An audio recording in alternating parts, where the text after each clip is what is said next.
Hey, hey, Star Warriors! That's what they used to call the readers for the classic Marvel Star Wars comics. Really? Star Warriors, yeah. Oh, that's I fun. just plucked that out of my head like right now. Don't know how we got there. That's cool. Mike Parker is here, Kat Bloodgood is here, and Kelly is here. Yeah.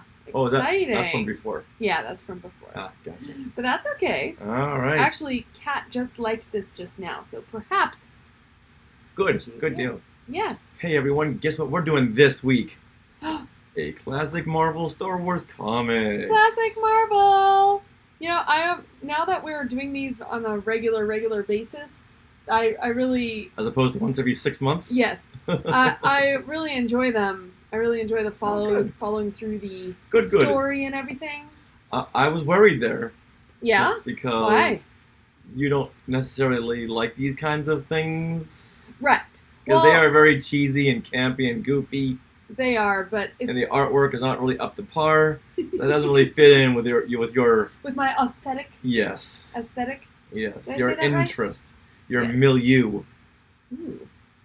So Fancy. I'm very happy that you're sticking with this. And sometimes this older stuff, the vintage stuff, not older, Oh. the classic stuff doesn't always grab you Right. the Exactly. way it grabs me. But this one does because we've been doing it regularly, and they're fun, and you know, They're a ton of fun. plus skywalking. It's every week. It's a whole show, and sometimes we put together different segments. But this is like one thing focused on it. Bam, bam, bam, Mhm. and it's like not easy, but it's I guess easier. Would you say right? Not really, Not because really every show, easier, I But think there's a little bit more editing when yeah, in that's true. terms of sound effects and music and such. But then it's fun. It's a lot of fun. That's true, and you do most of that for these. You do all of that. I was gonna let you come to that conclusion. But I do edit the other stuff as well. So we both do stuff. But Yeah. for classic Marvel, you Well, kinda right now take you're that. handling all the Google ads, so That's true. you know what? And Facebook, All the power to you. Instagram ads. We're delving into that world. It's very interesting. Very interesting. Spy Russ the Deathless Ooh, says classic Marvel Star Wars is the real Star Wars for me. that's fun. There you go. It is the original expanded universe. Nice. Welcome. Batum. See, and Gronk. Yay! See? He knows our keywords. Yes, All right. Batum. There's even a special Batum in this one. Don't guess any passwords, okay, Virus? All of our bank info. The password is Batum. That would be amazing. Come on, what's a little password sharing among Skywalkers? Yeah. Never thought about that until now. No, I know. Well, welcome, you guys. So excited you've joined us. It is a Tuesday, so usually Tuesdays at 5 p.m. Pacific, we are recording something. And Yep. today it happens to be classic Marvel Star Wars comics. Whoops, right there. There you go. And I need to do And my I hope hands. everyone got past that last classic Marvel where we did the king-size annual. Oh, With yeah. the very convoluted plot with the magic strix. Oh, I still can't that you say it. still can't say. The Magistrix? Magistrix. It's Magistrix. Are for Magistrix. kids. Magistrix. There you Yeah, now I can say it. Okay, well, shall we start our recording? What do you think? Sure. And if you haven't read this article, this issue rather, we're going to show you all of the panels. So you can be like me, reading it for the first time. All Because right. This is the first time I'm ever reading all of these issues. So this is a fun. What? Oh, because you just looked at the pictures. Look at the pictures. Yeah. Reading. Come on. Nice. When I wasn't in school, I wasn't going to read. So once again, if you haven't gotten this issue back in 1979 or gotten in a Marvel Unlimited, well, we have it right here for you. Yeah. Yeah, we will be playing it here. Show you all the fun panels. Mm-hmm. What is this system called here? This right here is what, Streamlabs? Streamlabs. That's what it was. Yeah, we'll show you. So here, check it out. Wah-bam. Whoa! Look, that's a show.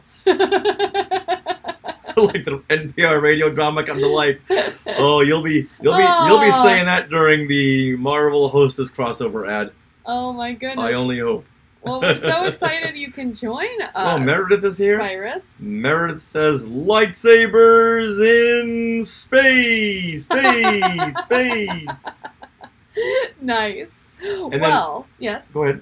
Oh, no. Go ahead. Well, I was going to say, as we're reading it, and if anyone's got any comments, we love to hear your comments and read your comments. In the Sky Chat. Yeah, so comment below. Yes. Charles Halloran says, sweet. Yay. Okay, well, let us get into this. Yeah, let's move that over a bit. I have it set a certain way. Well, either you move it or I need to move Howard the Duck. Howard the Duck, please. Put him right here. I'm sorry, but I can't move it because I... Howard the Duck was right there, right where the monitor. Yes. Howard the Duck. Ooh. Oh. Oh, we can't say anything. Do you like some Howard the Duck, do you? Well, if you do... Stay tuned to Disney Plus. Okay, yes. That's all we'll say. Yes. Hey, I forgot. Mike Delicard is here and Pierre Kelly is here. Yes. Yeah. Once again, if you like Howard the Duck, well, you're going to be very happy in the next couple of weeks. Mm-hmm. Why? Can't say. Can't say just yet. Although we kind of just said. All right. No, we didn't. No, we didn't. Coming soon to Leave it your up to Disney y'all. Plus. Oh, I did. I started recording. Okay, now wait a minute. Richard, speak. Talk. Say Fatum. Fatum. Oh my. Fatum fast fact. See, you're so Long loud. ago in a galaxy far, far away. That's right. Okay. All right, here we go. All right, So we're we bring ready. my level up and your level up as bad because I bleed into yours. We need like one of those You always partitions. bleed. We need to be in separate rooms if you don't want to bleed into mine because you have a very resonating voice. No matter what you do, I'll be in my office. He'll be on the phone. Maybe next recording we should be in separate rooms. We could try that. Although, well, yeah, maybe. That might be harder to do though because then I'll have to set up different monitors for us. But we'll figure it out. Okay. All right. Either that or talk louder. Regardless, no, I don't want to talk. Here, go like this. Okay. I'll go like this. We need a resin shield or something. Yeah. Okay. What are you doing? It's on What my do you mean? chair. What am I doing? What do you think I'm doing? And one of us went to USC. And? Great projection. That's all, says Mike. Thank you, Mike. I'm not sure what that was supposed to mean. I project. You do. You're very loud. Remember, bunnies get upset with you. Yes, they do. They stomp. Yes. All right. Let's do this. You get to start. Okay. It's when the phone rings. Long ago, in a galaxy far, far away, there exists a state of cosmic civil war. A brave alliance of underground freedom fighters has challenged the tyranny and oppression of the awesome galactic empire. This is their story. And that is how Marvel Comics began every one of their 107 issues of the original Star Wars comic series. Hey everyone! I am Richard Wolosky, and I want to welcome you all to Classic Marvel Star Wars Comics! I am here to take you through these classic stories, share memories of reading these comics as a kid, and to get you caught up with these characters and situations that every Star Wars fan must know. Because, as we noted, there are several connections and parallels to the current films, comics, and novels, and in today's issue, there's even a nod to a big plot point that we see in The Last Jedi. And there's a lightsaber battle that will come around in Attack of the Clones, and we will now know where J.J. Abrams got the name The Force Awakens. What? Yeah, this is a power-packed issue. Now, many of these ideas...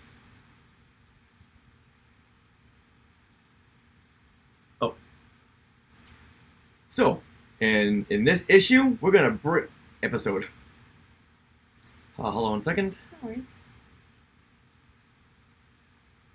So, for today, episode, So in this episode, we're going to break down... Issue. So in this episode, we're going to break down issue 33, Saber Clash. And now, here is my sweetie wife Sarah, who is only now 14 issues away from being born when Saber Clash was released in 1979. Wow, almost just a year. Yeah. Sort of, right? Yeah, a year and 2 months. Yay! Until we will see a little baby Sarah. Hey, Skywalkers! Thank you for joining us in this podcast series where we break down each issue of the vintage Star Wars comic series that ran from 1977 to 1986. Now, as you may have guessed, I am reading these comics for the first time. I'm going to share my initial response to these comics as well as my artistic thoughts. And for those of you listening now, we have recorded this live on YouTube. That's where it lives. And those of you watching now live on YouTube, well, you will be commenting in the Sky Chat right here. And you can see their comments on YouTube later, which is fun. So thank you, Skywalkers, for joining us live. And that's Tuesdays at 5 p.m. Pacific. So, yay. All right. So if you occasionally hear us shouting out comments, it's because you guys are watching us live. Nice. All right, well, we're excited to get into Saber Clash, but first, let's give you a quick recap of the previous issue 32, the Jawa Express. Here, Han Solo, Luke Skywalker, Chewbacca, and the droids were stranded in the Dune Sea of Tatooine after fleeing Imperial stormtroopers from Mos Eisley. They arranged a deal with some Jawas to travel with them in their sandcrawler, and soon discovered that the House of Tag is working with the Empire to create a long-range freezing mechanism, the Omega Frost. But the higher purpose of the technology still remains a mystery. And that issue was brought to you by Kenner. Yes. Lots of Kenner toys in that one. Yeah, that was a really... It was a big Kenner commercial. Yeah, that was a fun issue and a fun episode of Classic Marvel. So if you haven't listened, go back. Now, unfortunately, in this issue, Saber Clash, there's no Kenner toy tie-ins. Oh, no. Spoiler alert. That's true. All right, so in Saber Clash, the Millennium Falcon and her crew depart Tatooine, and they recognize a House of Tag mining explorer readying to jump into hyperspace. The rebels follow them to the planet Junction, where the mining explorer meets with an Imperial Star Destroyer, where they are transferring their Omega Frost technology. Luke Skywalker infiltrates the transfer crew and is captured. Han Solo then races the Millennium Falcon to the Rebel base at Yavin 4 to let them know that the Empire plans to use their Omega Frost weapon against the critical planet of Junction, and that Luke has been captured. Back on the mining explorer, Luke engages... Back on the mining explorer, Luke engages in a lightsaber duel with Baron Tag, who soon realizes that the youth has more ability than he expected. Oh. All right, so we are talking now about Saber Clash, and the release date of this issue is December 25th, 1979. Merry Christmas, everybody! Yay! Gonna give you a little Saber Clash in your stocking. Wow, how exciting! I know. It was written by Archie Goodwin. Artwork is by Carmine Infantino, Gene Day, and Petra Goldberg. The cover art is Carmine Infantino and Bob Wyacek. And the editors are Jim Shooter and Archie Goodwin. Alright, so now let's go over this cover. The narration reads, Luke in a showdown battle for his life. Luke in a showdown battle for his life. Whoa. And then Luke Skywalker and Baron Tag are lightsaber battling in open space. And it looks like the Baron is winning this match. Yeah, it's very interesting. I'm going to zoom in here. Yeah, special note, Luke has got a red lightsaber on this cover, and the Baron has got a green lightsaber. However, the inside panels don't reflect this. No. Luke has got his proper bluish-white lightsaber. Mm-hmm. When I was a kid, no one wanted to ever have a green lightsaber. They made those force beam flashlight lightsabers, those lightsaber knockoff toys. Okay. Because Kenner was very slow in producing lightsabers. Oh. And a friend of mine got one that was green. Mine was blue, but his was green, and he was very upset because no one in Star Wars had a green lightsaber at this point. Oh, funny. So whenever I see a green lightsaber in the 70s, I always think of my friend who was really, really upset that Christmas morning when he got a green lightsaber. And all it was a little filter that you would put over the flashlight, and then this tube would screw onto the flashlight head. Right. All you had to do was change out the little colored filter. You could have any color you wanted. Oh But my gosh. We didn't really realize that. And oddly enough, I still have my Force Beam lightsaber. Cool. Well, we already have some comments here in the Sky Chat about this cover. But should we go over our thoughts first? Yeah, let's go over our thoughts, some Facebook comments, and the Sky Chat. You know, we'll make a whole night of it. Okay. So, Sarah, do you want to tell us your thoughts on this cover? Okay. So, looking at this, I mean, Baron Tag is very much in the foreground here. And I can't help associating Baron Tag with Biff from Back to the Future 2. Oh, please explain. There's something about those glasses, and he's got this real weird outfit, and I think in Back to the Future 2, Biff has got crazy glasses, doesn't he? I just feel like he does, and he's got this jacket with a popped collar, and I don't know, I can't help thinking of Back to the Future 2 with this. So that's where I go. And then I feel like this cover, without that lightsaber swoosh across, would not be nearly as exciting. It would just be two guys floating in space. Right? You know what? I never even saw that lightsaber swoosh until right now. The green lightsaber swoosh. Yeah, I did not notice that. But, well, it really It's helps like your a eye. rainbow. Yeah, it helps your eye kind of go whoosh. Oh, look at the guys clashing in the middle. So I think it's neat. And, but I do feel that it's a little bit of, like, they ran out of time.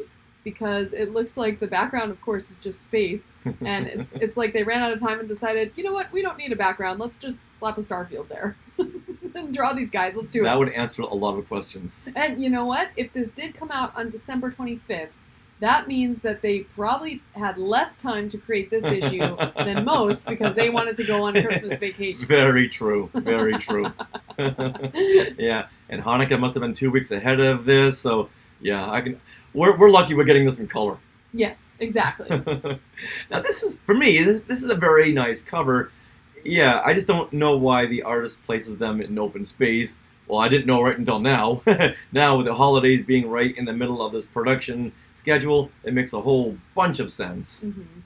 Now, as a kid, I was so excited to see more lightsaber battles, but Luke's opponent here, he looks like a mishmash of comic characters with a flowing pink cape, high-tech goggles, and Paul Stanley kiss boots.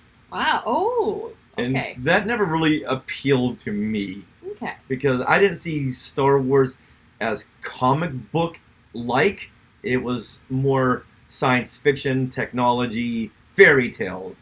So whenever you mishmash a person or a character that looks like it came from a comic book, that never, ever appealed to me. And this is all starting to make sense now, because this is one of the reasons why I never really read these comics, because these characters just looked like something you'd find in a comic book. And I wasn't really a big fan of comic books, even though I had them. You were a big fan of Star Wars. Yeah, and even before Star Wars with the Batman and the Spider-Man, I always liked looking at the characters. Okay. Yeah. So now, but this issue came out. Did you get it? Oh, of course. On December 25th, I'm Okay, sure. okay. I ran down to the John's store Mm-hmm. and picked up my copy. Very cute. So this is not a favorite cover of mine, but it's passable. It's passable. Okay, got it. All right, well, let's go over the Sky Chat. You guys have a ton of comments here, and then we'll go over our Sure. Facebook group. But, okay, so Richard Lee writes, Baron Tag's saber on the cover should have been orange, while Luke's should have been blue. Interesting, Richard. Please Yes. tell us why. Oh, but he also had the Force Beam knockoff lightsaber. It was good quality for what it was. Yeah, I wouldn't go that far, because as soon as you tapped it on something, the beam would just pop off the lightsaber hilt. Oh, no. So you couldn't really have your lightsaber battles. But they were But once again, Kenner was slow on the uptake. Yeah. So all these little companies, they jumped on the bandwagon. Now, I like this 1-2 punch here. So Courtney Turkel is saying, I didn't know they could breathe in open space. And Meredith is saying, apparently, Jedi breathing in space has been canon for 42 years. Meredith, are you referring to Princess Leia in The Last Jedi? You know what? That would tie right. That would answer. See, there's more ties to The Last Jedi just in this one issue alone. Oh, good stuff coming. Read Spyrus. Those are definitely Marvel villain boots he's wearing, Thanos style. Nice. Yeah, see, I could get into like the core characters, even in comics that started as a comic, such as Batman and Spider-Man started as a comic, but all like the villains and the big the big villain squads, they always just look too comic bookish. Okay. Yeah, whereas the main heroes, they were very simply designed. But you always love those costumes that look costumey. What's up? Well, but these just don't look simple. I like the simple costumes. Oh. See, these here are just too hardcore comic. Wow. Okay. Yeah. So that's like and I Superman never really put Superman would fit in my wheelhouse because it's the Flash. The Flash, Batman, Spider-Man. Okay. Because they're very simple. But when you get hardcore like Thanos here, with these crazy Baron beats. Tag, that's when things start to fall apart. I never really put it together right until now. Wow. This is very therapeutic. And I know that these comic artists, they were drawing 15 different comics within a day. So and so all the characters just started to blend and started to look like each other. So it makes sense. It does. It does. Okay, so let's go over some Facebook comments because we posted this cover in our Facebook group. Yeah. Hold on. Russ, the Deathless, did say that Kenner had an inflatable yellow lightsaber. Yes, they did. But like the force beams, if you hit it on something, it just would bend. Right. And it was yellow. Right.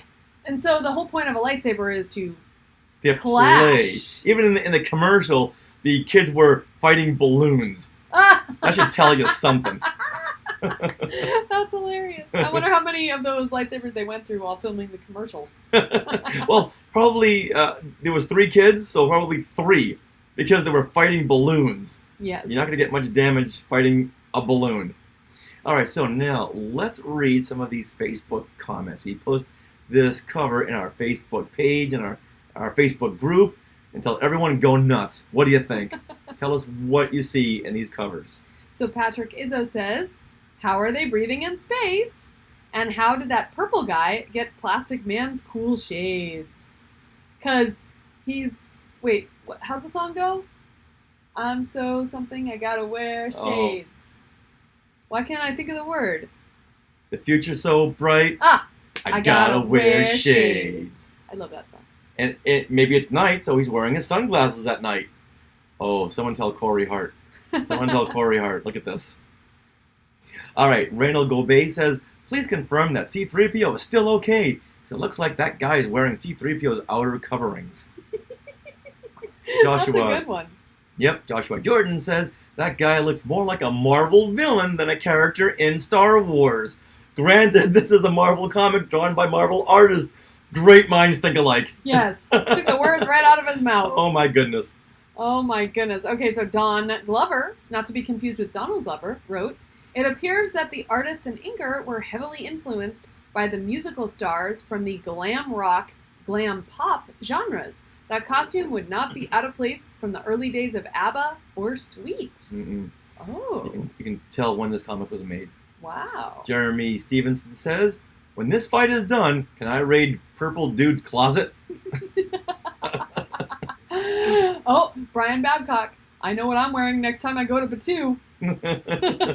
Oh, please. Someone, we gotta make a group where we all dress as classic Star Wars comic characters for Jackson. Celebration. We gotta do this. We have Jackson. We have who else? We have Captain Jack. Captain Jack, and now this guy, Baron Tag.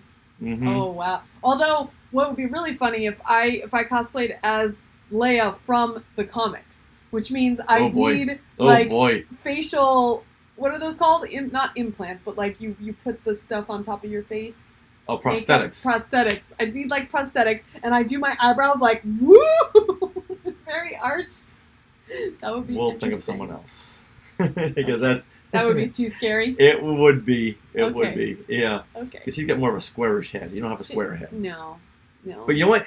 If you want to be Princess Leia from the Star Wars comics, it's just so funny. It is. It's a riot. All right. Bill Medea says Luke Skywalker fights Doctor Strange.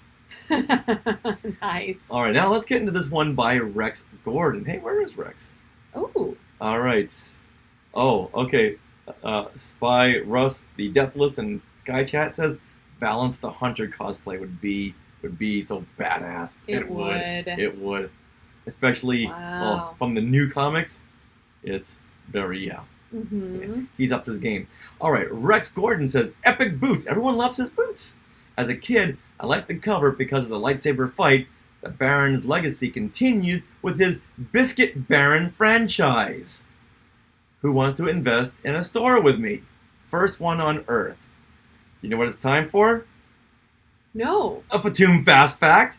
What is this Biscuit Baron franchise that Rex is referring to? I don't know. Well, he had put a link. Rex had put a link in his comment, and I followed that link to Biscuit Baron was a dining establishment owned by the House of Tag through the Tag's company subsidiary, Tag Restaurant Association. Wait a minute, is this in the comics? This is within the comics. Okay, yes. I was like, wait, what? Yeah, so okay. in the Star Wars comics. So yeah, this was on Wikipedia. Okay. This Biscuit Baron rundown description. Okay, got it.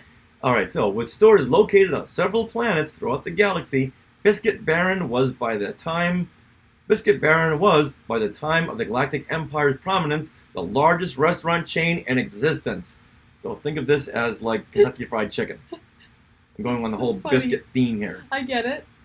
Now, Biscuit Baron was name dropped in various sources until its first appearance in the Bungo and Rusty Get Carry Out comic, written by Jim Anderson, featured in Star Wars Adventure Journal 11 in 1996. So if you didn't get that title, like I didn't get it, Bungo and Rusty Get Carry Out comic. I guess like carry out food. So Bungo and Rusty Get Carry Out. Oh, okay. That's the name of the comic. Okay, I gotcha. All right, and this was a comic in the Star Wars Adventure Journal 11. Right, that came out in 1996. Yes, okay, there you go. Now, it would go unmentioned until Pablo Hidalgo and Paul N's work on the HoloNet news entries published in 2002, and after this, a source book, as well as other sources, have used the name Biscuit Baron. Oh. So, I guess this is canon now. Okay. So my question is, why doesn't Galaxy's Edge have a Biscuit Baron? I don't know. Now I'm really upset with this. Come on, Disney. What is holding you up here? It's right there. It is. So I'm wondering what Biscuit Baron specializes in. Well, you know what? There's a whole lot of space between Galaxy's Edge and Hungry Bear Restaurant. You know, that whole long strip there. Mm-hmm. You know, it's a big, long walk. So I could use a little Biscuit Baron pick-me-up in the middle of that. Well, Disney, if you're listening, come on, we need a Biscuit Baron. We need one, and we need one now.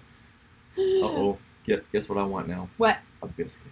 Oh, no. You know what? We have brownies, though. Don't you like brownies better? Yay. Meredith says in the Sky Chat, yet, Richard. Yet. Yes.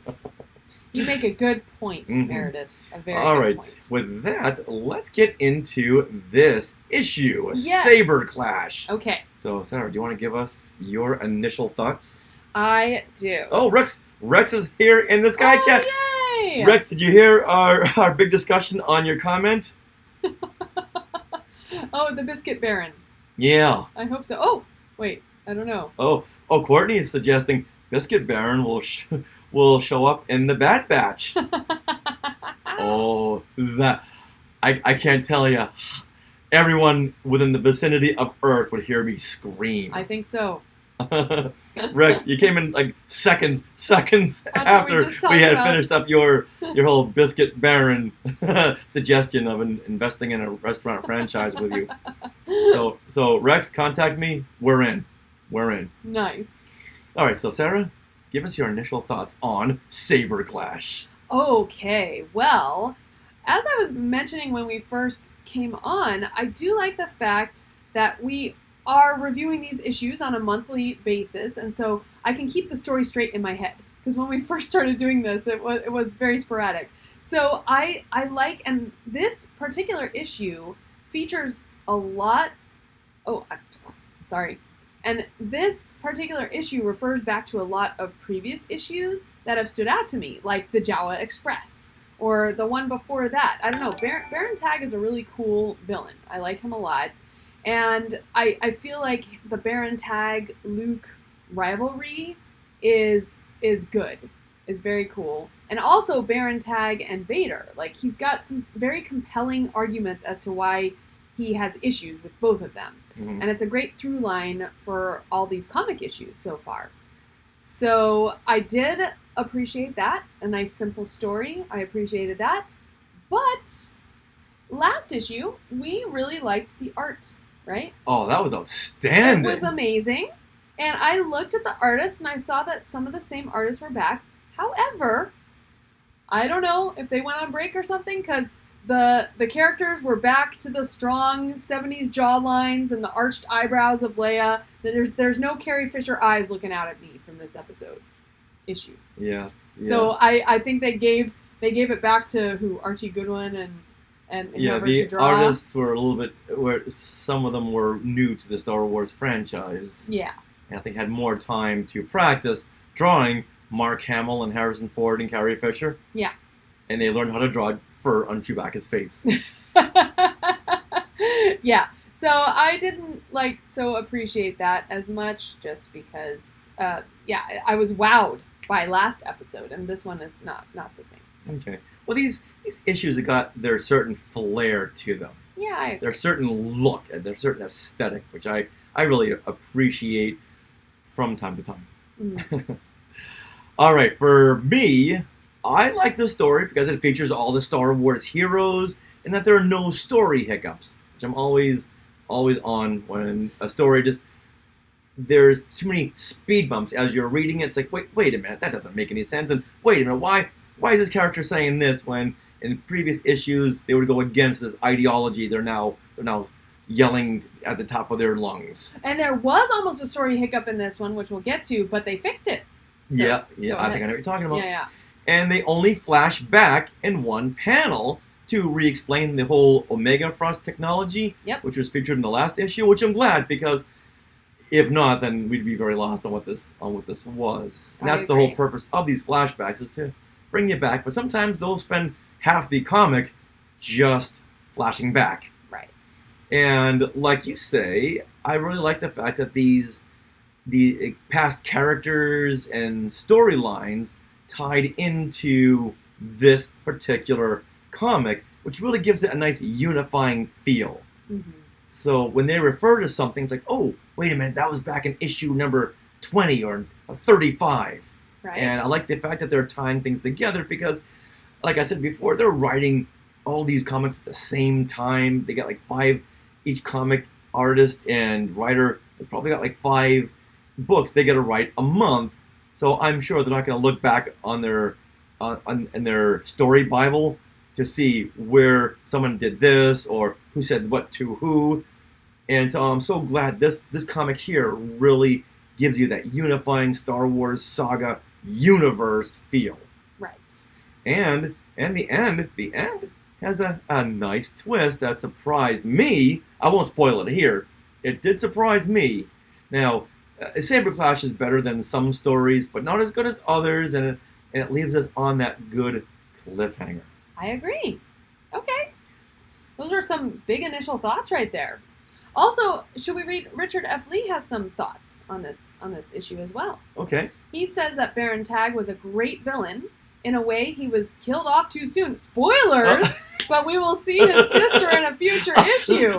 Okay, spoilers. Okay, Wow. never mind. Okay. Oh, no, it's okay. Well, Apart from the artwork, the story was great. I never liked the early Marvel Star Wars artwork because the characters didn't look like the actors. Yes, this is my issue with it, too. Yeah. All right, just let everyone know in the Sky Chat, if you know that someone maybe died or something happened, because I didn't know Baron Tag died. Oh, no. Yeah. I didn't know either. Yeah. But, after 42 years, that's enough of a grace period. It's true. We can't be too mad. Yeah, we can't be upset. We love you all.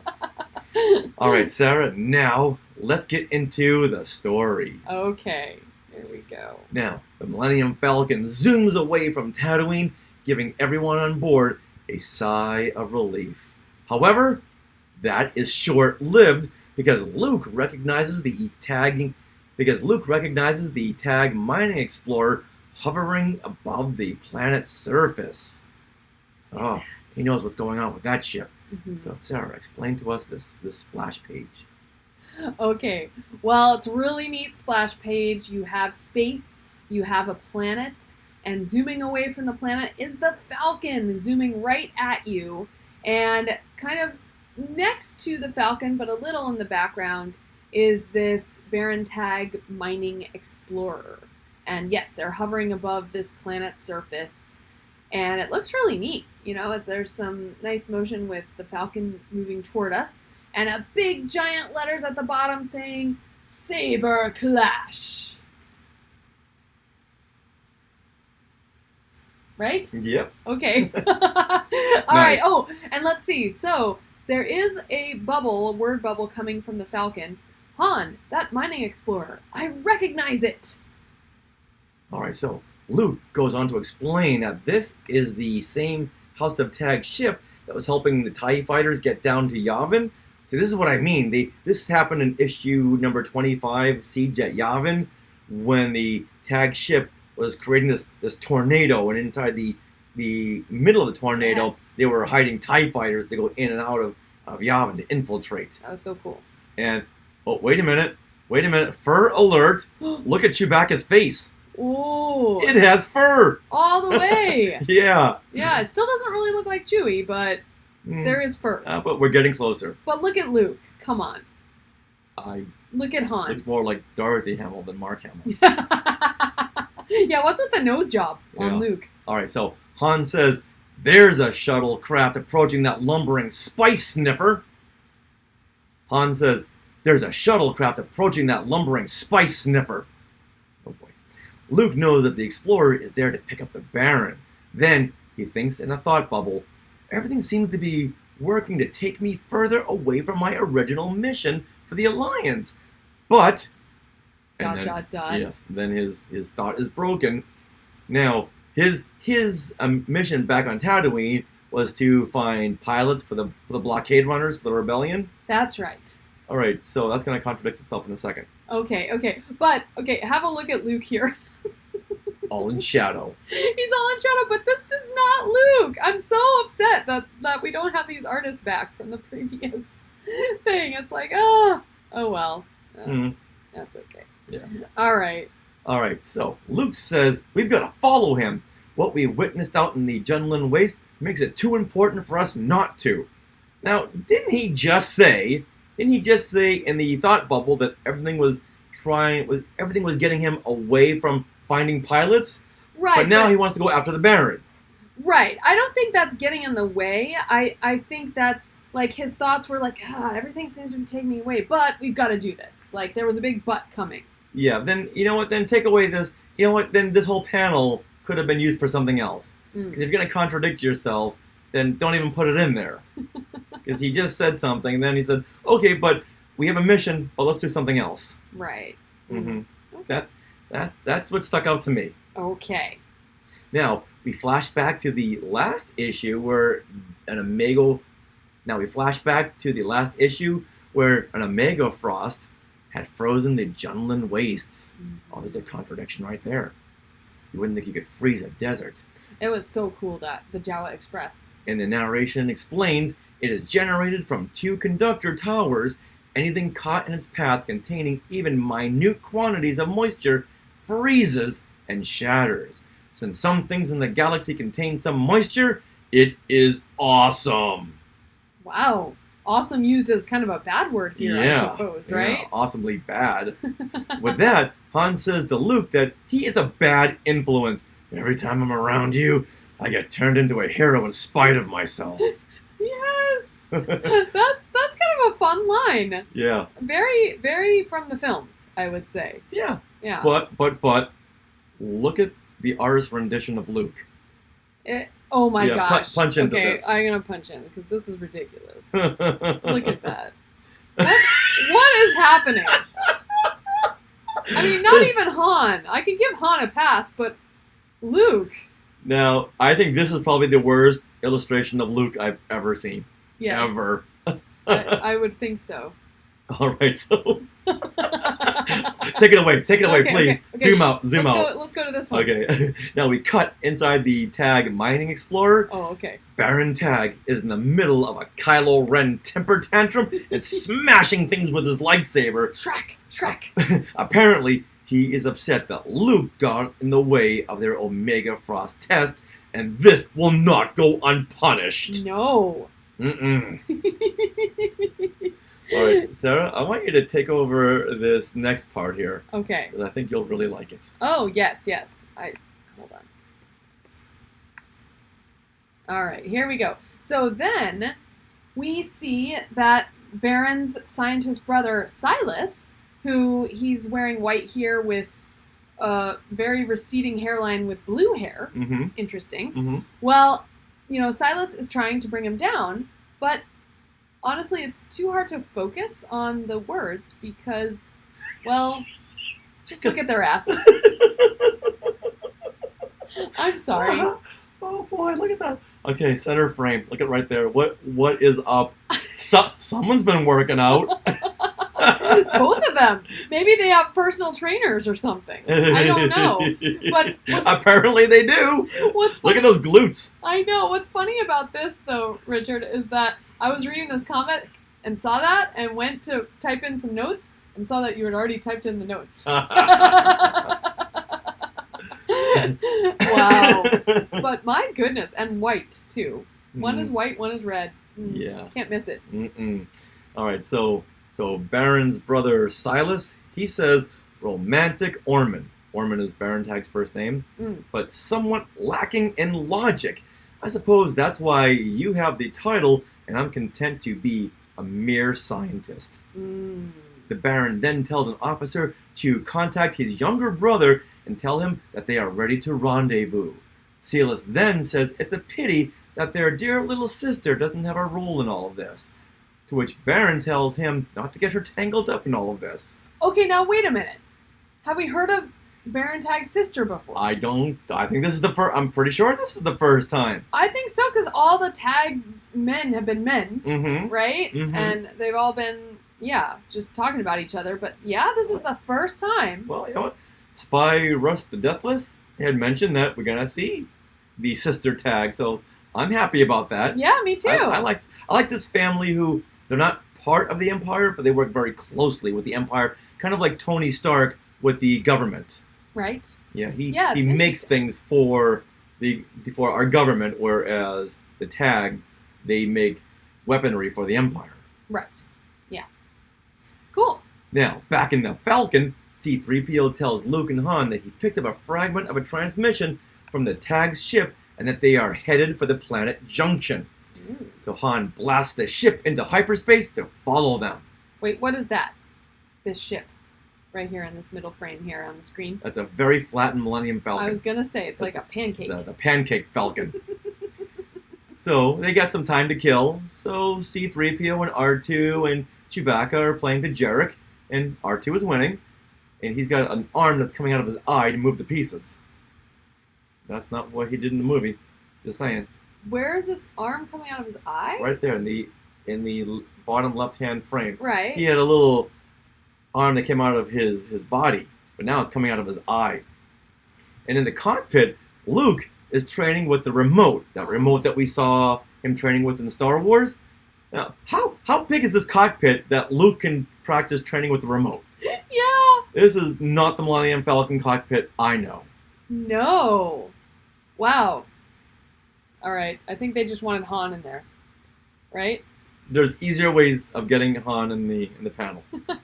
And you notice they were in such a hurry to get this issue out that they left the back as a blue screen. Yes. They didn't even mat in the outer backgrounds. space. Yeah. No. Oh, that's funny. Oh my gosh, I just realized that. Oh my gosh. All right, well, I like the fact that they're setting up Luke as constantly training with the remote. Like, even the dialogue kind of mentions that he's been training with it more than just what you see in Star Wars. And, this issue is called Saber Clash, so you know that eventually he'll be using his lightsaber in this issue. No, I mean, spoiler! I'm assuming. Well, look at the front cover. Oh, well, that says it all. Yes, it does. Well, not always. That's There's right. been a round of That's issues very true. where that They did just want not to happen. pull the young readers in, so they give them an awesome cover that's got nothing to do with the story. Exactly. All right, now the Falcon jumps out of hyperspace to see the mining explorer cuddling up to an Imperial Star Destroyer. Yes, the narration does read that the explorer is cuddling up to the Star Destroyer. Oh, that's right. And let's see, Junction. It's not the narration. No, it's what Han is saying. Yeah, Junction, Luke, and look what our quarry is cuddling up to. Oh boy. Now, outside, they see people in spacesuits transferring large cylindrical tubes from the Explorer to the Star Destroyer. Mhm. And inside the Explorer, the Baron's other brother, Ulrich, is saying that he doesn't like this since this is piquing curiosity from the locals. Yes. Not sure what he's referring to, because look at the monitors he's looking at. He's looking at the people outside who are transferring the tubes. Right. So he's talking about the locals. Where is he seeing these locals? Now, immediately when I saw this transfer in space going from one ship to the other, I'm like, okay, why doesn't this ship just dock? Like, what's up with this? However, this is explained. Very much so. So do you want to explain it, Richard, what they did? Yeah, so apparently this Omega technology is very, very fragile. Mhm. So they've got to float it through space to the Star Destroyer because they don't want to risk putting in the ship, and if the ship bangs down in the docking bay or lands a little bit too hard, it might not have a very happy ending. And not only that, but the narration here kind of explains it. A ship-to-ship transfer is underway. Cargo handlers from the TAG Mining Explorer Guide, Cargo handlers from the TAG Mining Explorer guide module packs toward the Imperial Star Destroyer below. It's an old-fashioned operation, sometimes still necessary when one ship cannot fit in another's docking bay. Well, there's that too. That too, and then the materials are too delicate or dangerous to trust to tractor beams. So isn't that cool? I was all ready to be like, all right, why are they doing this? And then they explain it. Mm-hmm. I love it.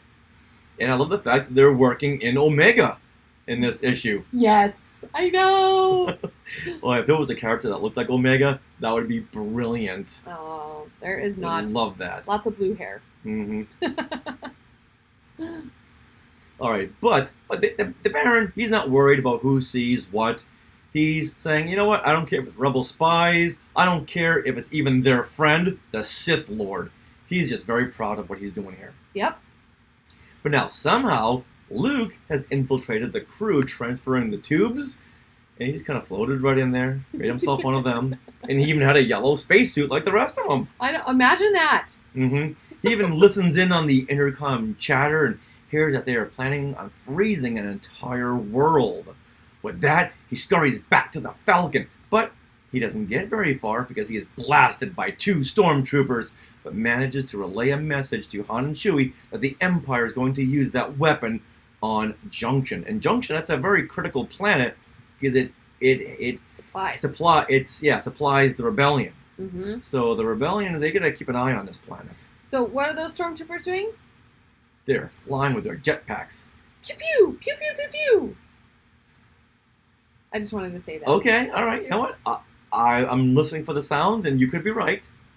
Okay, now Rex is asking, is this the first appearance of a space trooper? Good question. Well, the first appearance would be in Star Wars. But the space troopers who were when the Millennium Falcon was coming into the Death Star hangar. He sees a couple of space troopers below. I just thought those were stormtroopers and that their outfits were fine for the vacuum of space. Well, all stormtroopers are fine for the vacuum of space because of their helmets and their gear. But these guys are flying around. Mm-hmm. We talk about jetpack troopers. Right. These might be the first ones. Yeah. They fly now, Charles. Yes, they fly now. They fly now. All right, Sarah. This is a good place for a commercial break. Dun dun dun! Yeah, gotta leave them on a cliffhanger. Okay. Now, this Hostess Marvel crossover ad featured in this issue is titled Iron Man in the Hungry Battle Axe. So, Sarah, why don't you read the narration? Okay. And you read the role of Battle Axe. Okay. Ooh, exciting. I always get the bad guy. Here we go. That's not a commentary on your out-of-podcast behavior. You should see my look. Nothing to say about what I see behind the scenes. Okay, here we go. We open as Iron Man is sailing over the city. My helmet radio is picking up a report of an intruder at the uranium vaults. Iron Man has arrived at the uranium vault. A guard is laying on the floor. He called himself Battle Axe, Iron Man. He's big, mean, and he's hungry. Just then, Battle Axe, a large man in a knight outfit, comes bursting through the wall. Out of my way, shellhead! My boot jets won't let that axe of yours get me. Battle Axe swings his mighty axe with a swoosh and just misses Iron Man. A thought bubble appears over Iron Man. That was too close. Wait! What did that guard say? He's big, mean, and hungry. Maybe that's the clue. Suddenly, 3 Hostess fruit pies are dropped in Battle Axe's hands. Is this a trick? No! Hostess fruit pies! Apple and cherry! And the guard says, Clever move, Iron Man, but you don't have to be hungry to enjoy this light, tender crust. That real fruit filling. Battle Axe is sitting in a cell eating a pie. Forget the uranium! I'll keep the Hostess fruit pies. You get a big delight of every bite of Hostess fruit pies. Now, I feel like we learned a lot in this story. You did? Yeah. Why? Well, because, as the guard said, even if you're not hungry, you should be scarfing down these Hostess fruit pies. Oh. Okay, now, what's an extra 430 calories and 17 grams of fat per fruit pie? No. If you're not hungry, you know what? Just keep on eating them. It won't affect you, not at all. And it'll keep our stock up. Corwin of Amber, Battle Axe was just hangry. Indeed. And Rex is asking, who's paying for these fruit pies? He's Tony Stark. Yeah. I'm sure he can afford 3 fruit pies. Although I just wonder, Spider-Man, Iron Man, do they have pockets to carry these fruit pies? And yet they still seem to have them when they need them. In the comic, Spider-Man does have pockets. He's got like a Batman utility belt. Oh. That's where he keeps his camera. That's where he keeps his bat signal. His spider signal. That's where he keeps stuff. Wow. And he just lifts up his shirt and it's right there. It's like, that's a unitard Spider-Man. Yeah. It's not a shirt and You're pant not combo. fitting anything in there unless it's in your butt. Mm-hmm. Now, see those round things on Iron Man's hips? Maybe those are like pockets. Oh. That's where he keeps his delicious Hostess fruit pies. So, Sarah, after this very dramatic reading, what did you learn from this tale? I learned that you need to eat and don't get hangry, or you may end up like Battle Axe in a bad mood. If you eat too many of these fruit pies, you'll end up looking like Battle Axe in this last panel. He looks okay. It looks like he's chilling. Although I would have put on some PJs. Yeah, he's sitting down there, his legs spread. Yeah. Doesn't care about the world right now. No. Doesn't care who sees what. He looks like he's like, sprawled out texting or something, but it's a fruit pie in his hand, not a phone. It makes you very unfocused when you eat these Hostess fruit pies. Yes. That's another lesson I learned. So don't eat a fruit pie and text while driving. Okay. See, lots of life lessons here. They should be teaching this stuff in school. Nice. Ooh, Rex says that the lesson is that crime does pay in fruit pies. And there you go again. Wow, we couldn't have said it better ourselves. Yeah. We thank you, Skywalkers. Woof. All right. Now, should we get back to our story? I think so. Let's do it. Here we go. All right. Chewie realizes that Luke was probably shot with a stun blast. Han then says, "We'll bring word to the rebels like Luke wanted, even if we have to warp right through half the battle wagons in the Imperial blockade." Wow. Wait a minute. Where did we see this? Warping right through Imperial Star Destroyers or any kind of destroyers? Hey, is that the Holdo maneuver? That's the Holdo maneuver, yes. That's what he's referring to. In The Last Jedi. Maybe she got the idea from this. Yeah, maybe this should have been called the Solo maneuver. So, yeah. Well, yeah. he didn't do it, though, to be fair. Who? Han? Solo, yeah. Well, he was going to. If it came down to it, he was ready to pull the Holdo Solo maneuver. Okay, got it.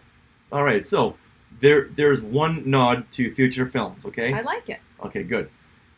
But then he says, but there is one rebel I don't relish breaking the news to. Smash cut to Princess Leia. I love this cut. I love it. And man, she is pissed because she calls Han Solo. Oh, when someone uses your first and last name, you know you're in trouble. And look at her. She is pissed. Her eyebrows are even more arched than usual. And I'm not sure what's going on with her chest. But then Leia says, "How did I ever become involved with two men so brave and so stupid?" Just then, General Dodonna steps in and says that it was his decision to send Luke out to recruit blockade runner pilots, rather than have him moon around the base waiting for her to complete her mission of Metal Lord. I'll read that one again.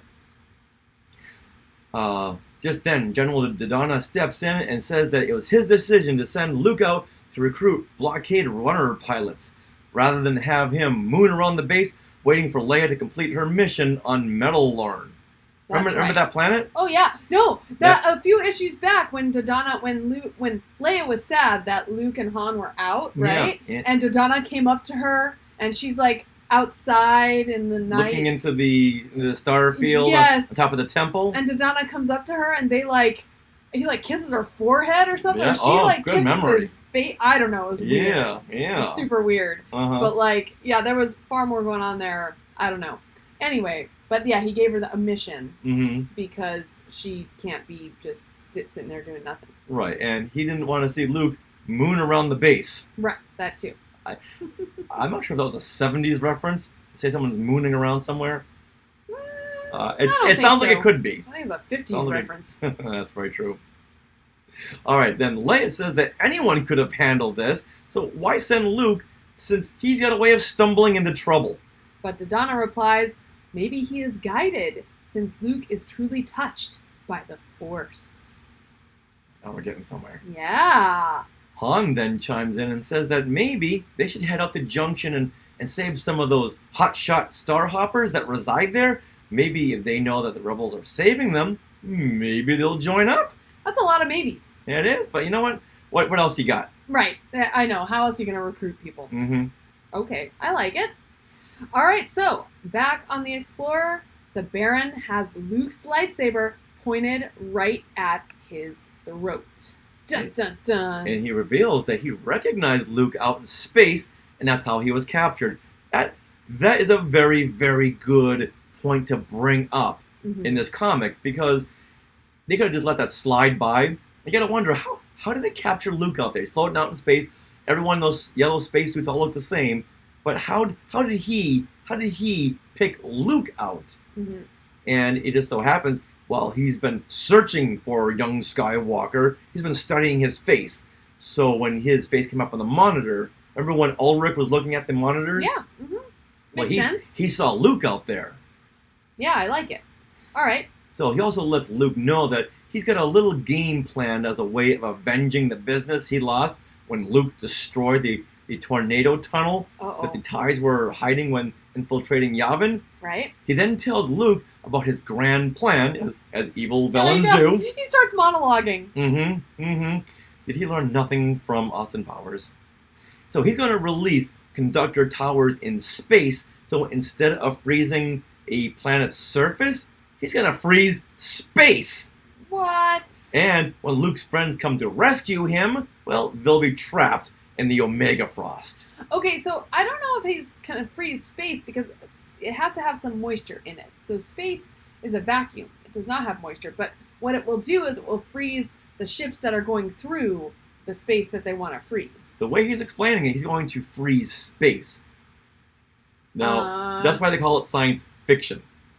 See, they're going to activate it across the corridor, so when the Rebel fleet races through, then they're going to be destroyed by a sudden wave of the ultimate cold. So somehow... I think we're both right there, yeah, because they're going to send this wave of frost. Right. And then when the Rebel ship passes by, yeah, they'll be frozen. Right, exactly. So it has to be timed right, though, because otherwise it won't work. In my opinion, because space is a vacuum. So there's no moisture. But this is a comic book. It's science fiction. They're not gonna. Fine. You know what? Let's ask Star Wars geologies. Star Warsologies. Let's ask Star Warsologies. Okay. If anyone's gonna know, it's gonna be them. Oh my gosh! Yes. Okay. We'll put in a question.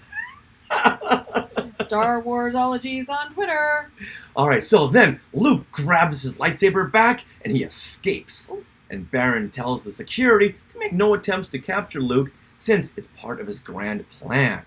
The Baron then takes out his red-bladed lightsaber and hopes that Luke will be a worthy adversary so that he can use the experience when he battles Darth Vader sometime in the future.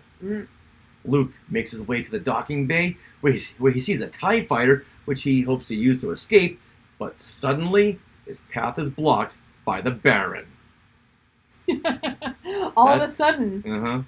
Okay, so this is a cool shot here, and I like this moment with the saber clash right here in the middle of the panel, middle of the page. But all of a sudden, the Baron here is sounding an awful lot like Darth Vader or the Emperor, if you kind of slow down his dialogue in your head. So here's what he says. Unfortunately, Skywalker, there is an obstacle in reaching the TIE fighter. Me. So far, I find you predictable, my young rebel friend. I hope that doesn't extend to wielding the lightsaber for your sake. Why are you doing the lightsaber battle in The Empire Strikes Back? Vader does a lot of talking. Yes! I like it a lot. All right, so the two engage in combat. And the Baron gives Luke a backhanded compliment, just like you were saying. I'm sorry. So the two engage in combat, and the Baron gives Luke backhanded compliments by saying that he's a talented amateur and that his technique is primitive and almost non-existent, but he shows some skill. I don't know how to take that. I know. It's like, Baron, why don't you just concentrate on saber clashing here? Right, but I like his mind games, though. Okay. They're very, very backhanded compliments. Okay, I get it. He's trying to throw Luke off mentally, because I'm sure he's wanting Luke to say, wait, what did you say? What is this now? Right. And he's not going to be focused. All right, the Baron then knocks the lightsaber out of Luke's hand and Luke to the floor. Just then, Ben Kenobi's Force Ghost appears and tells Luke, consciously match his moves. Your way must be the way of feeling coming from within, the way of the Force. And with that, Luke stands to face his opponent. The Baron takes a death lunge and is surprised at Luke's newfound skill. So awesome! Of course, Luke has tapped into his feelings, and he slashes at the Baron, only to scorch the upper half of his spandex unitard. All right, go to this next frame, because this is funny. This one right here? Well, the next one. Next one, okay. Yeah. Hold on. Oh. So the top half of his unitard is all like burnt and tattered. Right. Wow. Sarah? Hello, Sarah? Sorry, Oh, no, I'm good. I lost Sarah. No, you didn't. It's fine. All right, the Baron then realizes Luke is a foe to be reckoned with. He then uses the move he was saving to defeat Darth Vader and strikes the control switch, which plunges the docking bay into darkness. Whoa. So this was his big move when fighting Darth Vader. I'll just plunge the room into darkness. Yeah. So this next part has a very Attack of the Clones feel when Anakin and Dooku were battling in the darkness. When is this? On Geonosis, right before Dooku cuts off Anakin's arm. Oh, they're in the dark? Oh, okay. Yeah, because they slash down at this big power cable and all the lights go out. Oh, okay, got it. Great part of the trailer, too. Now, the Baron goes in for the kill strike, but Luke spins around and slashes right for his face. Oh. Cut to... Where? Right here? Cut to a TIE fighter blasting its way out of the Explorer. Narration reads... It is piloted by a boy who has learned once again how much he can do with the Force awakened in him by Obi-Wan Kenobi. Wait, what did you just say? The Force Awakened. Oh! The Force Awakened, The Force Awakens? Yeah. Okay, JJ, we now know where you got the title. Come on. Come on. That's funny. You know what? Past tense, current tense. Right. I didn't put that together when reading this. You know what? We should take a screenshot of this and send it to JJ and say, "Ha, JJ, we're on to you." So that's how many references to future Star Wars films? I think this is 4. Right. Oh my gosh. All right. Well, I'm a little confused by this top panel though, where Luke is slashing the face of Baron Tag, because I feel like he should have killed him. Right? It looks like it's right at his head. Yeah, and I was confused. Right, yeah, it is right at his head. He slashes, but he's so good in this moment. He only slashes the goggles, right, and not his head. Yeah. So Baron says that he controlled the stroke so perfectly, destroyed my cyber vision without harming me. Yeah. So was the cyber vision just his goggles? The goggles, or was yes. It his the eyes cyber too? vision goggles. Okay. Because he was handicapped by Darth Vader. That's why he's got a big vendetta against Darth Vader. That's why he's got to wear those cyber goggles. Right, and so he survives this, Meredith. Yeah. Yes. Yes. So he doesn't die. He's alive. He's alive. And the only damage was his cybernetic goggles. Indeed. They're very much like Cyclops in X-Men. Right. But the Baron, he's very impressed that Luke could cut the goggles without harming him, and the fact that Luke didn't kill him. Right. So now he's got a newfound respect. Kind of like the same way that Valance the Hunter in an issue, I think it was like 16 or 17, where Valance was going to kill Luke, but 3PO stepped right in between them. And so Valance thought, wait a minute, this droid is going to sacrifice himself to save his master, and he now sees the value in friendship. So same thing with the Baron here. He has a whole new respect for Luke Skywalker. Right. All right, so here, an Imperial officer then tells Silas, who is, Baron Tag's brother, that the Baron is in sickbay being treated for shock, and that he is ordering a flight to pursue the rebels. Now, Silas tells him that won't be necessary, since he made sure that the TIE had no armament, no communications, and very little fuel that will carry him to disaster. Ormond is the romantic. I am not.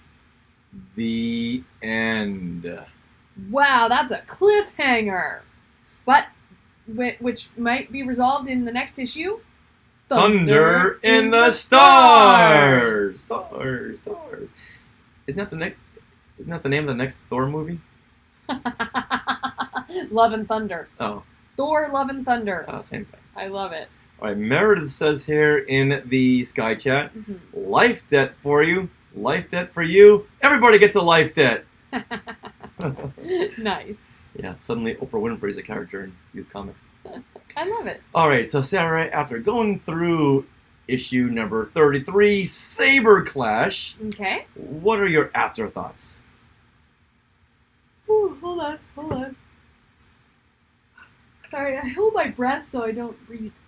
So, after going through issue 33, Saber Clash, my afterthoughts are that this has got a very nice twist to the end. Just when you thought Luke killed the Baron by slashing him in the face, it turns out he just slashed his cyber goggles. And when I saw this panel, I was like, oh, did Luke just kill him? Yeah. By cutting him in the face? I was taken aback. And I read these on the Marvel Unlimited, so I go through panel by panel, and I didn't see the panel where he's alive. Oh, wow, okay. Yeah. Right. So between Vader slashing him in the face, now Luke, the Baron should really take the hint. The Skywalkers don't like my face. No. I like it. All right, yeah, I felt this issue was fun. It was another simple story. You had this linear story going along, no jumping in between different, people. I mean, you kind of jumped between Baron Tag and our Rebel friends, but it still was the same storyline, right? And it also ends on a really good cliffhanger that speaks to the nature of this new character, Ormon's brother. Because they're smart, they think ahead. Silas, yeah. Silas made the tie to be, just enough fuel to go where... Oh, it's a trap. It's a trap, yes. And so I like that, and I like that it really set up this character's characterization as much as you can do in a comic, and then also where it's headed. So, yeah. Now, he's like the new villain. Mm-hmm. Oh, yeah. Hope to see more of the tags. Yes. And I know we will. All right, now let's talk about our favorite line of dialogue. All right, Richard, go ahead. All right, this is when Han Solo says, "Every time I'm around you, I get turned into a hero in spite of myself." That is a very close Han Solo-esque line. It is. When I first read this, and this is like on page 2 or 3, I was like, oh my gosh, that's so amazing. And I started to go write it in the notes, and you had picked it. It's that cool. Only the coolness of the line is taken away by this illustration of Luke. Well, yes. That's terrible. Please take it away. Oh, there it is again. It's bad. Oh my gosh. All right, so since I took that line, yes. Do you have a backup? I do have a backup line, and that is when Luke and Han and Chewie, they arrive at Junction, and I just think, and Han feels the need to announce, "Junction, Luke, and look what our quarry is cuddling up to," referring to the Star Destroyer that they see. So I just thought that was hilarious. I'm sorry. It's Oh, don't be sorry. That's hilarious and very, very aggravating that they put that in there. I just think it's so funny. It's like so not Han Solo, but it's funny. So it was my runner-up favorite. Okay. Yeah. I see that. I may need to change an answer coming up. No, it's okay. All right. How about favorite panel? Oh my gosh. Okay. So I'm gonna go to. You know what? I never really picked one. I've got a bunch, but I'll pick one. Okay. So I'm gonna go to this. Okay. What? Oh, you found some good ones? Okay. I think this is very 70s. This panel here. So it's on page 4. There's an asteroid cluster, but they're not like asteroids that are malformed. They're like very perfect circle asteroids in very pretty colors. Looks like Han is about to fly through a bubbles. cluster of marbles. Yes, marbles or bubbles. And you've got the Falcon with this great racing stripe fire behind it. So it's red, orange, and yellow exhaust. Yes, very rainbow-like. So it's very 70s. And then the Starfield has those fun burst stars, too, to make it just very... Like, you just pull this panel out and get rid of the bubbles, the word bubbles, and you have this fun, like, 70s art, right? Mm-hmm. Oh, yeah. I can see that being like a black velvet painting. Yeah, totally. So that's my favorite. That's the Okay. one that stood out to me first. I like that one, too. Yeah. For me, I'm going to go to page 17, and this is when the Baron is ready to strike Luke, who is turned around. Okay. A very Attack of the Clones moment, right before Luke slashes his face. So is it this? Nope, one more. One more. One more. That's Saber Clash. One more. Lashes. Right there in the bottom. Oh, this one right here. Yeah. Okay. Looks like the Baron's about to stab Luke with his Ooh, lightsaber. yes. And his lightsaber keeps changing color. It does. He's got one of those Disney color changing lightsabers. So why do you like this? It's a very Attack of the Clones moment. Oh, okay. Oh, okay. Got it. And I just love the deep black of the background. Okay. I like it. All right, so now what is your most non-Star Wars moment or line of dialogue? All right. So actually, it comes from my favorite line of dialogue, which is also the most non-Star Wars moment, which is when Han is saying, "Look what our quarry is cuddling up to." It just doesn't sound like something that Han would say. Yeah, I want to change my answer. Yes? My original answer was when Han says, "There's a shuttlecraft approaching that lumbering spice sniffer." Come on, spice sniffer? You know this was made in the 70s. Oh, yeah. Oh, my gosh. It's Yeah. awful. So what's Cocaine yours? reference. Oh, right. But yeah, I think the cuddling line should. Oh, that one too? Yeah, that should Okay. take precedence over any other line or moment. It wins. Cool. All right. Now with that, guess what? What? Star Words is back. Woo! Star Wars. This is the letter column where young readers could send in their letters and comments and suggestions to Archie Goodwin and the gang. So, Sarah, I think you should read this, okay? Oh, okay. Yeah. Oh, because this is from Paula Shoddy. Mm-hmm. All right, so Paula, here we go. She's got a list.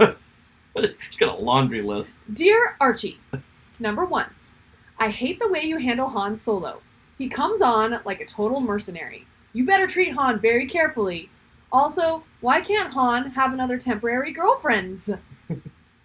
Number 2, none of the characters ever change their clothes. They must stink by now. Or Leia's hairstyle. Your artists butcher it when they draw it. Holy buckets. Oh, keep going. Number 3, Luke's force powers are developing fast enough? Aren't. Number 3, Luke's force powers aren't developing fast enough. Number 4, Princess Leia doesn't do anything. Personally, I think she should get a crack at Darth Vader before Luke. Number 5, please do a fill-in on Luke's father and how he died at the hands of Darth Vader. Oh my god, that's so funny. Oh, keep going. Yeah. Number 6, please get Luke away from Tatooine as fast as possible. I know it has fascinating creatures, but you can overdo them. Whoa! And finally, number 7, dig up Han and Chewie's past besides Jabba the Hutt. Oh, Wow! she had something to get off her chest. Yeah, she needed to write that note. Yeah, she As did. the office ladies say. Did you listen to that episode? Yeah. Sometimes a note is just for the person who needed to write it. All right, Get well, stuff off their chest. Meredith says that she's not wrong on 4 or 5. Yes. I don't think she's wrong on any of these. 4 is, why can't Princess Leia do anything? Yeah. And 5 is, please do a fill-in on Luke's father and how he died at the hands of Darth Vader. Well, that was a whole series, but yes. And you know what? She didn't give her address. Ooh. So you can't look her up. No. Well, I did look her up. Oh. We can't look up her address, but each time we pick a Star Wars letter to read, Yeah. I like to try to find this person on Facebook Mhm. or anywhere. And to this point right now, I have not found anyone yet. But there's one coming up. Remember what I said? Yes, I do. Okay. Yes, I do. Okay. All right. So Marvel, they had a response. Okay, read this. Good suggestions, Paula. These stories cannot be done in these pages because we don't have the only version of Star Wars. The exploration and relationships are the province of George Lucas. We have to follow his lead. This also prevents us from having any showdowns between Luke, Han, Leia, and Darth Vader. We think our characters like Valance the Hunter provide as much story fodder as the main Star Wars characters. Lastly, Paula, our heroes may not change their clothes, but rest assured they do get washed regularly. Okay. Done and done. They just have closets full of the same outfits. Oh my gosh, I love it. Well, they're very PC when they respond to these. Yeah. Yeah. Yeah. But it's kind of good of them to do not just like the glowing reviews, but the No, they hardly. bad ones. Yeah, they always stick more of these critical Okay. letters in the Star Wars than anything else. Wow. This was like the first letter in this column, so it's like, oh, I need not read any further. I love it. Wow. So, Paula Shouty, if you're listening to this podcast, please, please, please contact us. Yes. All right. Well, thank you everyone for joining us on Classic Marvel Star Wars Comics. On this issue, number 33, Saber Clash. We'll see everyone back for issue 34. Thor. Thunder. Oh, sorry. Thunder in the Stars. And Love and Thunder. And Love and No. Thunder, yes. That'd be funny if Thor, Love and Thunder was based on this next issue. That would be amazing. Do you know what else is amazing? What? Rob Dellinger. Yes. We're going to thank him for our main theme jingle. And you can check out Rob at alpharhythmkings.com. Please check out all the rest of the shows on the Skywalking Network, Skynet.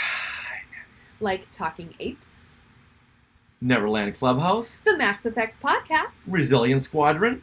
Totally Tell Me Everything, Star Warsologies. Collectopolis, And our flagship show, Skywalking Through Neverland. Can you tell we do that a lot?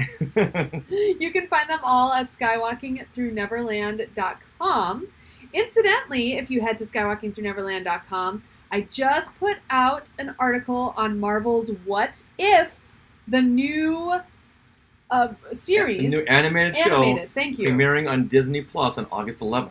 Yes, and there's going to be 9 episodes in this series. We got to see 3 of them. So there's not any spoilers. It's just what can you expect from those 3 and the voices coming and a few Easter eggs. So yeah, go check out that article if you want to get excited. No spoilers at all. Aw, and thank you everyone in the comments. You guys are awesome. May the force be with you. Aw, thank you, Rex. All right, well, if you are part of the Skywalking Force, which is our Patreon, we are releasing bonus content on a weekly basis. We have Zoom chats every week that anyone is invited to come, and we record those, and we release those as bonus content. And those Zoom chats are on the Disney Plus shows, specifically the Star Wars and the Marvel ones, and occasionally we'll talk stuff like The Mighty Ducks and some other fun shows like that. So head to skywalkingforce.com to check out all the different levels available. And thank you to those of you who are already part of the Skywalking Force. We love you. Yes. Now you can contact us on social media. We are at Skywalking Pod for Twitter, Instagram, TikTok.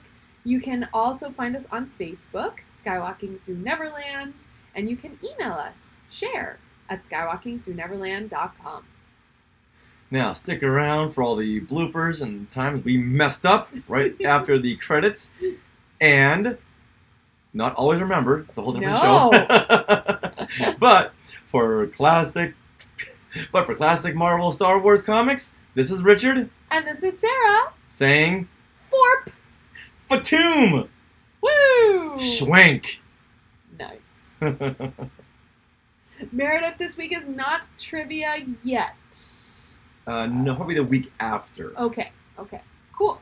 We'll try to figure that out before the newsletter goes out this week. Also, you guys sign up for our newsletter. So head to skywalkingthroughneverland.com. I've done some under the hood fun stuff to spruce up the website, even as lately as this morning too. So check it out. See what you think. I've got podcast players on the side, on the widgets. I've got a newsletter sign up there on the side too. And I've rearranged the site so it's easier to find articles and shows based on your favorite fandoms. Yeah. Now, I hope we didn't chase that one guy away after he's posted those spoilers. Oh, I hope not. Oh, no. Well, some people have to work or whatever. Yeah, but he was commenting. And, Yeah. and don't worry, we're not upset. Oh, yeah, no. We're not upset. Yeah. I just didn't know that Baron Taggett died, but, That's fine. Yeah. Like we said. If you're still here, we're not upset. Yeah. Yeah, I'm cool with it. Yeah, I'm fine. Okay, now if Jackson had died and you said that, I don't know. Yeah. Oh, I don't think I need any more help, Meredith. Thank you though. I had a question, but it was fixed with the theme. Anyway, never mind. Yay! All right. Thanks again for all your comments.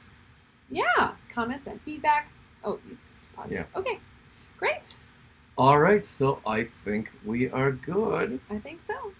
All right, bye everyone. May the force be with you. Till the spire.